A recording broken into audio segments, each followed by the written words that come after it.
Okay, good morning, our Heavenly Parent, true parents of heaven, earth, and all humankind. We greet you on this morning as we celebrate the time when you, our true Father, passed into the spiritual world.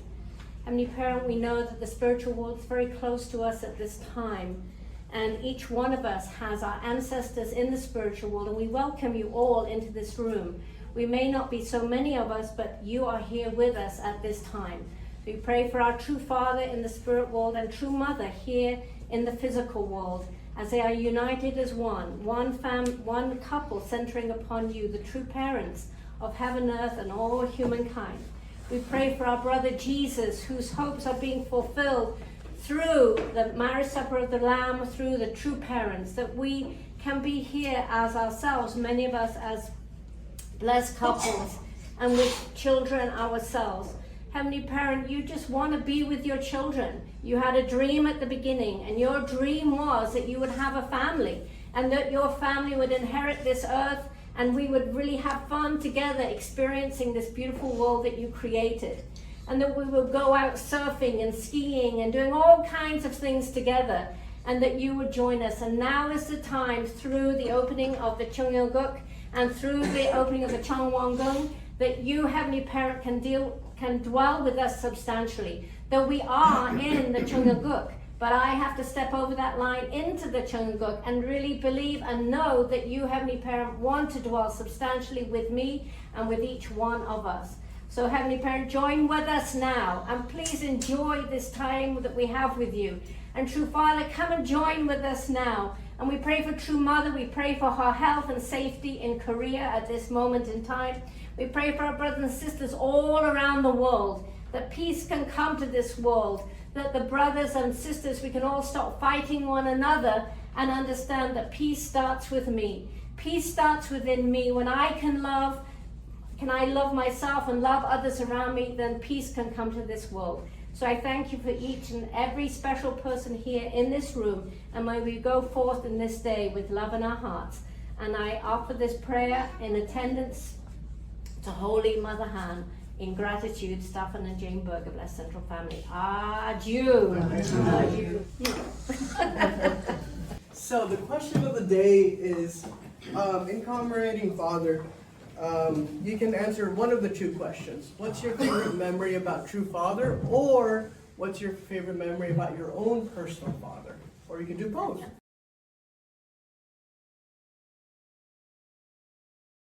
So now, I would like to invite our dear special sister. We're going to hear from her testimony and excitement. So help me welcome Sachie!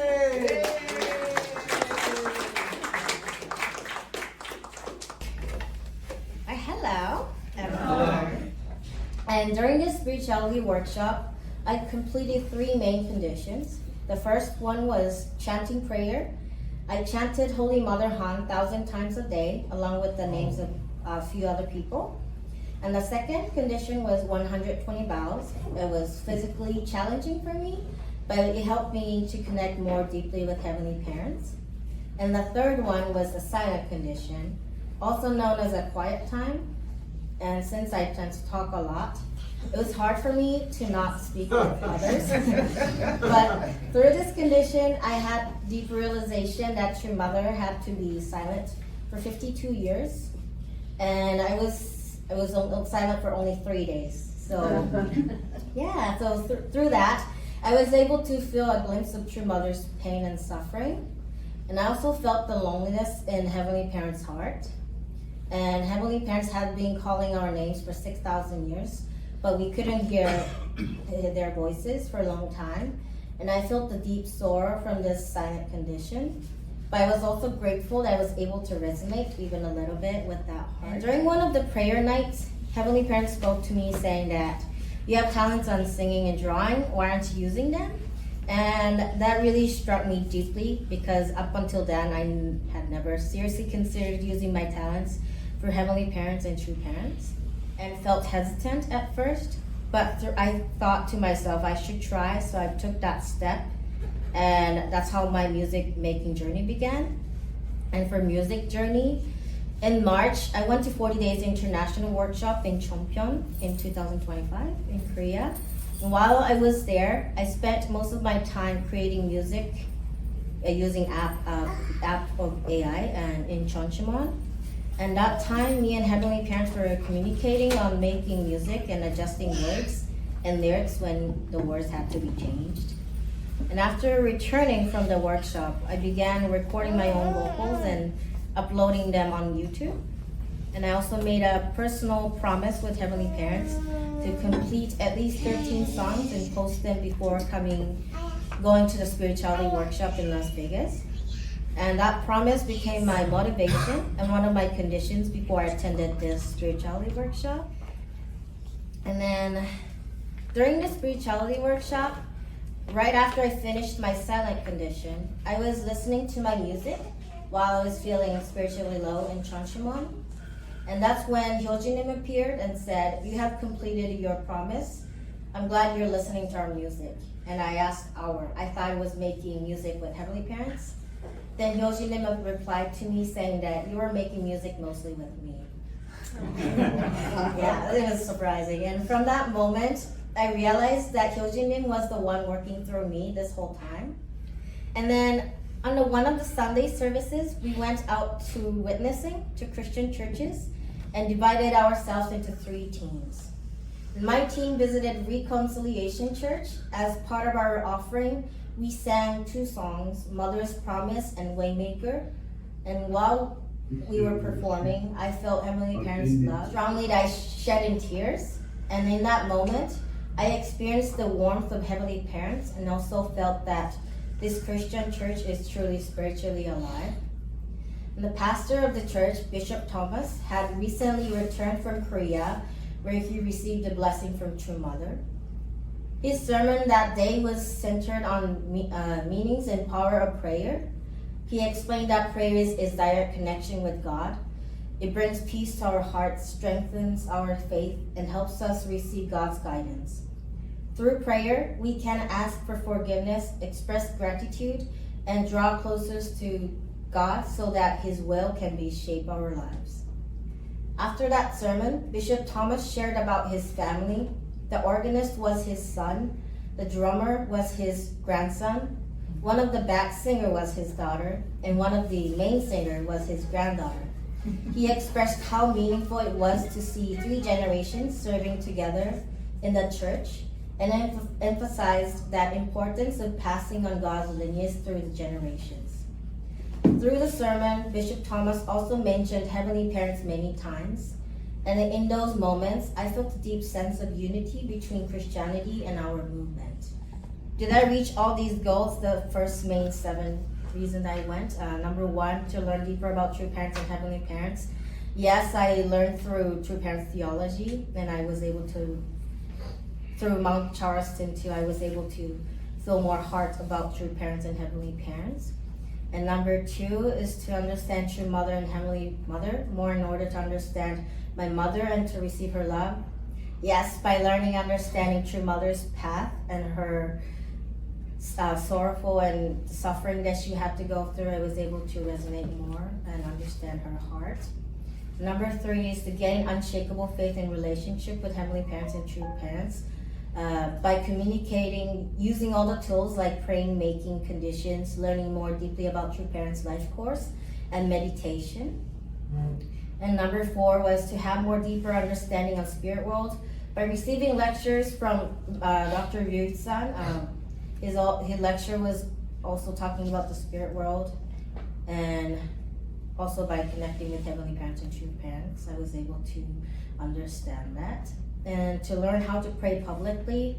I learned a lot from the resonance prayer practice. Every day we had a 5 p.m. to 5:30 p.m. we had a resonance prayer practice, and from that I was able to learn and practice more. I still need more practice to become a better prayer, but it was a good first step into pray publicly. And learn more deeply about divine principle. There was a senior pastor. He was explaining really well about the divine principle and was able to learn from the artistic way and an intellectual way too. And number 7, lastly, to more spiritually open. I'm not sure if I got spiritually open or not, but being aware of noticing those like small messages from spirit world, I felt that was the key, like being aware of the spirit world, I guess. So. And then after this, what's my next step? Well, I have 2 goals. Well, goal 1 is offering more devotion to become one with Holy Mother Han, your mother, and this means doing chanting prayer, attending night vigils every night. And then goal 2 is not a really goal, but I'm going back to the 4th spirituality workshop as a volunteer, and I made a determination to go for the next workshop.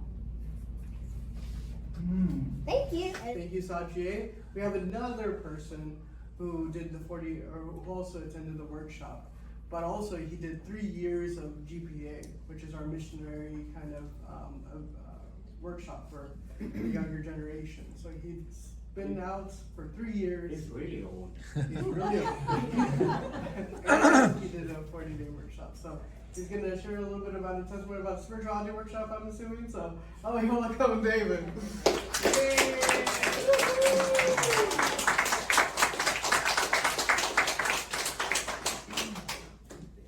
All right. Good morning, everyone. Good morning. As Sean was saying, I did a 3-year mission, GPA. Now it's called Next Generation. It's basically like a gap year program for high school graduates after high school. Rather than going into college and just trying to figure things out, you can take a gap year to experience life a little bit. So you can go on a mission trip, just drive around the road, and a lot of fundraising. I feel like a lot of discovering yourself in that process. So but I think even my life of faith or before GPA, it was just kind of, it's like a guessing game, you might say. It's like constantly just figuring out what to do, and maybe this is the right choice, maybe this is not the right choice, things like that. But me being on this program has given me this confidence in how I can actually become a better individual, not just for myself, but also for the people around me, you might say. And it also given me this, I guess, this passion of leadership, but really trying to take care of other people. So I did 3 years, so my 2nd and 3rd year, I was a captain. So I was basically leading other first years or even other captains in their mission, in their life of faith. And it was a great experience. I don't think this is something I would like really see myself doing, but again, I feel like God has different plans for everybody. So I would say my takeaway from my 3 years of GPA is, like I shared, like just really try to build a better relationship with Heavenly Parent and true parents, and seeing my own value or understanding my own purpose. So which is something that I took with me into this 40-day workshop. So going into this 40-day, I didn't really understand fully or the concept of the 40-day. I think I just created my own idea of like what it looked like or what it felt like. And also I did a 7-day workshop, and I thought, okay, I thought it was gonna be similar to the 7-day workshop. But going into it, I faced a lot of challenges. And I remember the first day or the first week, I was struggling to be in that type of environment. And I actually don't know why. I don't know, it just felt, I feel like the environment felt forced in a sense. Like I couldn't really be myself or a lot of standard. And I remember calling Auntie Jane on Sunday and telling her that I want to come back home. I don't want to be here. And so it was very difficult for me for the first few weeks. And then, as usual, whenever you have problems, I feel like the main, answer that, people or just staff gives you is, pray about it, things like that. I mean, it's a good advice, but I feel like it is hard to, especially when you're in this state of mind of, it's hard for you to receive certain things, then it's hard for you to, do what people tell you. So, eventually I decided to talk to a staff who was on GPA, and I feel like this staff really helped me a lot in my years of GPA. So, I called them, talked to them about my challenges, what I'm going through, and so he was just sharing. One thing he shared was being able to be honest to Heavenly Parent about my situation, like what I'm going through, and I feel like on GPA, honestly, something that I really struggle with, especially, I don't know, I feel like I have this concept of, because I've received so much from someone, then it's like, whenever they do something that maybe offends or doesn't sit right with me, it's hard for me to be honest with them because I feel like, I'm ungrateful in a sense, right? So I feel like it was hard for me to be honest with God because I feel like God has done so much in my life, and I feel like it's something that maybe I might not agree with. Then being honest with God is difficult, right? So yeah, so he was sharing how being honesty with God is a great way for me to really express myself and let go of like different emotions that I had. So I don't hold on to it, and it just trying to like it just like drags me down. So yeah, so this was something that I really took with me, like for the rest of the 40-day, is constantly being honest, even when I don't feel like doing certain things or I don't really understand what I'm doing. And I think I was also able to relate this with I don't know, like different providential saints and sages. Like for example, like Noah, especially when Noah was going through a lot in his mission work. Sometimes I wonder like how difficult it must have been for Noah, right? Like facing a lot of persecution from his family, but also like society, and what type of emotions that Noah felt during that time. And even if he was able to be honest with God, telling God that, the difficulties he's going through. And also the same thing with true parents too. I remember one of the lectures that we received at the 40-day expressed like how true mother felt in her course, right? The amount of challenges that she went through, and even in that time, like you would think because they're true parents to the Messiah, they can go through a lot, right? But it's like just seeing the amount of suffering and pain that your mother felt, like really brought you can say like they brought the human side of like your mother. You can see her as not just at this high standard of the Messiah, but as a human being too. So so my experience on the 40-day, it was a growing process, honestly. And I think one thing that really resonated with me was the deep prayer that we had. Every Sunday we had something called deep prayer, which is basically it's kind of like a prayer visual, but just a lot more interactive, you might say. So so we read Hyundai, and then most of the time we just pray or do like a condition, whether it's 420 vows or 420 chants. But so our last deep prayer that we had was the condition was chanting Holy Mother Han Hanadija. I don't know what that means, but we're just chanting that for 420 times. Right? And I feel like this was the first time I was able to really express but also feel God's heart in a way. And I remember it's like this was the last deep prayer, so I really wanted to give it my all. So I was chanting, and I feel like this is the first time I actually felt emotion during this time, like to the point of even crying, right? So so really just chanting, and I feel like I had this, I wouldn't say a vision, but it was just like an image that came to mind about this community, because something that they really talked about was going back to your community, like what do you want to give, or how do you want to impact your community. And even my time on GPA, like this community was something that I've been thinking about, right? Like when I come back, how can I be a good older brother, a good younger brother? So we chanted, I was just thinking about this community and how maybe someday I want to, try and change this community or make it more of a striving community where people around the world can come and feel God's love or feel God's heart through this community, right? So, but I'll say another takeaway was how I can substantially attend Heavenly Parent and True Parents.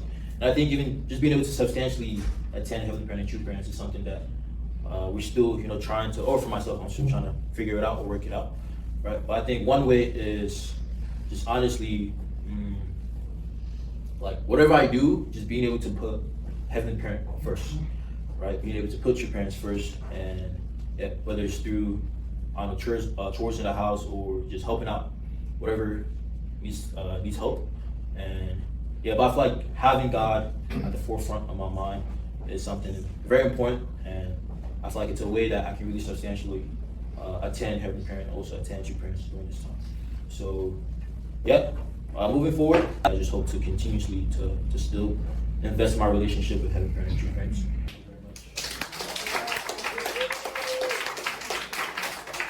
With that, this is our conclusion of our Sunday service and True Father celebration. I hope you enjoyed it. I really enjoyed the aspects.